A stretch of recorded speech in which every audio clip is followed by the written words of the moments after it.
I'm Scott Smith. And I'm Nicole Pirbonneau. On Park Update this week, voters head to the polls. The Southwest LRT Draft Environmental Impact Statement is now available for public comment. And Benilde St. Margaret's chalks up another state championship. These top stories and more just ahead.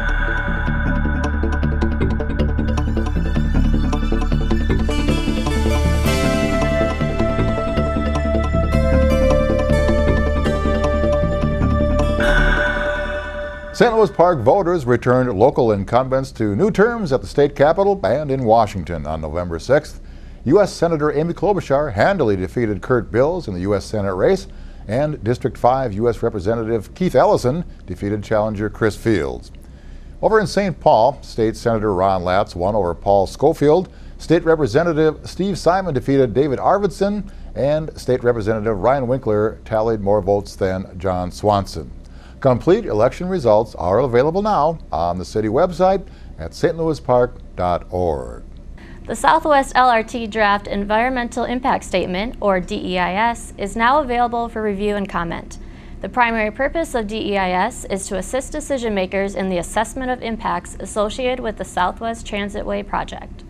The Hennepin County Regional Railroad Authority has scheduled public hearings in November to formally gather public comments on the document. The first meeting is at 4:30 p.m. Tuesday, November 13th in the Hennepin County Government Center, 300 South 6th Street in Minneapolis. The public hearing will be held in the park at City Hall on November 14th. There will be an open house at 5 p.m. with a public hearing at 6 p.m. A hard copy of the DEIS is available now at City Hall, and searchable document is available online at southwesttransitway.org.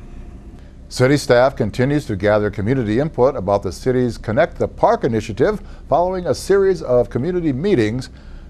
Connect the Park is the city's 10-year plan to add additional sidewalks, trails, bike lanes, and bikeways throughout the community.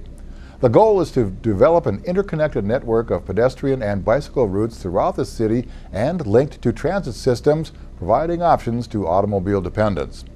Information gathered in recent meetings from all 4 wards will be used to move the initiative forward. To learn more about Connect the Park, visit connectthepark.org. America Recycles Day is coming up on Thursday, November 15th. It encourages Americans to recycle and to buy products that are recyclable. It is one day to educate and motivate, a day to get neighbors, friends, and community leaders excited about what can be accomplished, a day when we can all work together to make recycling bigger and better 365 days a year. Go to americarecyclesday.org to find events, calculate your recycle impact, and take a pledge to recycle more. Well, artist Randy Walker has been gradually weaving miles of rope through a stainless steel grid over at the intersection of Wooddale Avenue and 36th Street in the park. His 44-foot cylindrical work, the Dream Elevator, heralds the iconic Nordic Ware Tower. The public art project was designed as part of Tower Light, a new senior living campus just yards away. Walker decided to look to St. Louis Park history for inspiration in an area full of new construction. He was drawn to the P.V. Hagelin experimental concrete grain elevator, now known as the Nordic Ware Tower on Highway 7. The artist says the Dream Elevator conveys that St. Louis Park has a history of wanting to dream, innovate, and build. When completed, onlookers will be able to walk through it and experience the work from within. And at night, a light will illuminate the structure. If you'd like more information on the city's public art initiatives, which is primarily funded by developers, visit stlouispark.org and search for public art. This holiday season, the St. Louis Park Emergency Program STEP will be distributing holiday food baskets during the month of November, as well as holiday toys in December to St. Louis Park households.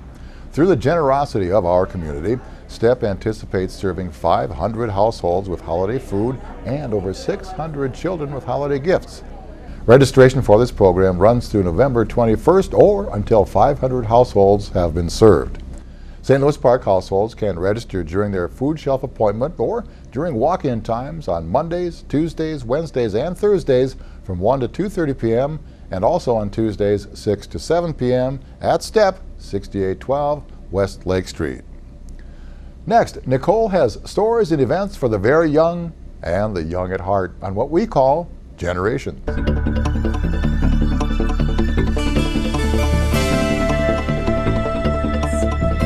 Books Alive, a St. Louis Park Readers Theater, continues to meet on Mondays, 6:30 to 8 p.m. in the Lenox Little Theater.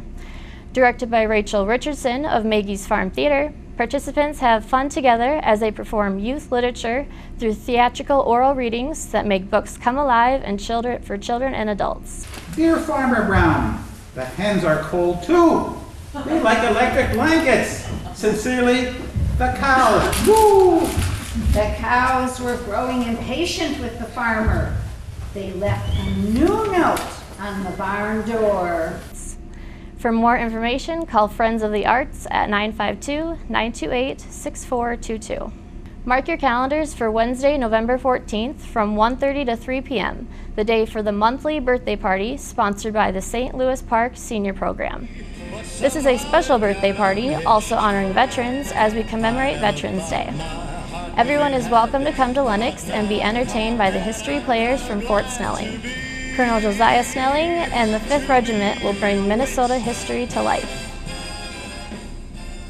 The St. Louis Park Senior Program will also host a tour and presentation of Firehouse No. 1, one of the 2 new firehouses in St. Louis Park, on Wednesday, November 14th, with lunch at the new Filios located in the West End. Register early for events as registrations are taken on a first-come, first-served basis. Members of the senior program receive discounts on fees, and more information about this and all senior program events are available by calling 952-928-6444.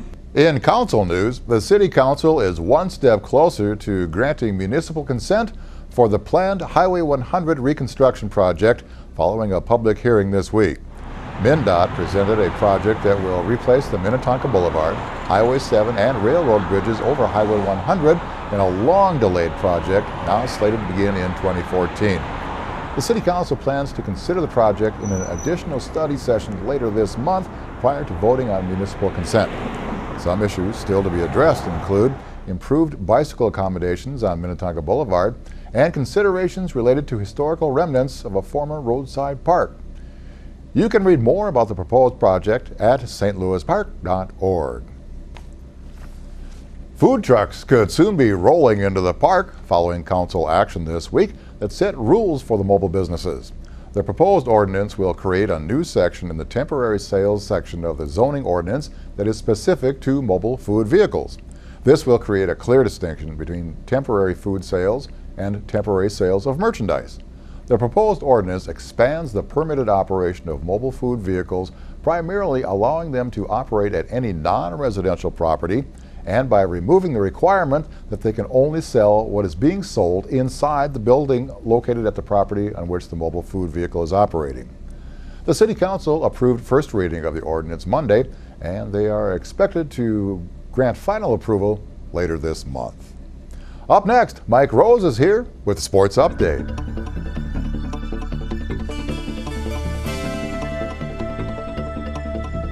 The Benilde St. Margaret's girls soccer team capped off a perfect season in the perfect way last Thursday. The Red Knights defeated Blake 3-2 in overtime to claim the Class A state championship. Senior Dana Buckhorn scored the game winner on a free kick that deflected off a defender and into the net. BSM finished the season 21-0-1 and avenged a title game loss to Blake last year.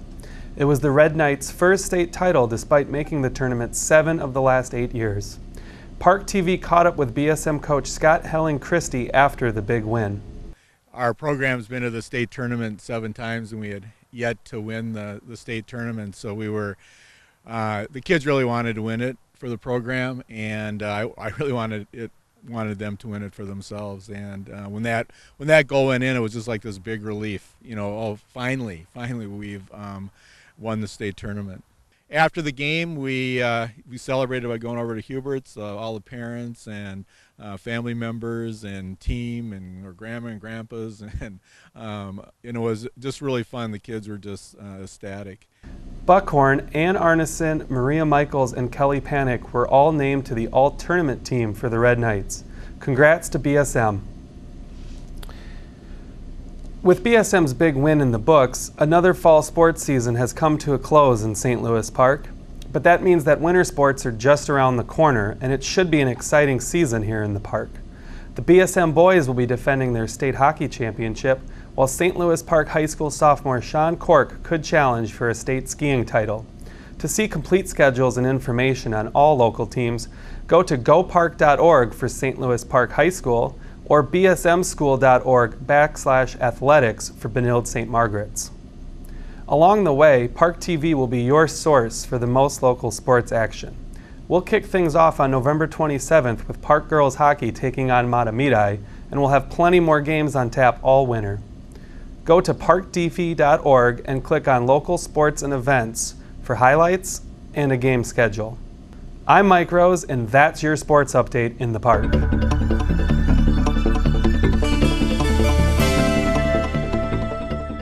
Well, as you can see, we have a brand new look to the Park Update studio, and more importantly, two exceptional new personalities have joined the update, Nicole Primino and Mike Rose. Nicole. I hail from South Dakota and attended the University of South Dakota in Vermilion. While I was at the university, I was part of the television station U News and held many communication roles within student organizations on campus. I'm really excited to be part of Park Update and bring you information and events throughout the park. And Mike.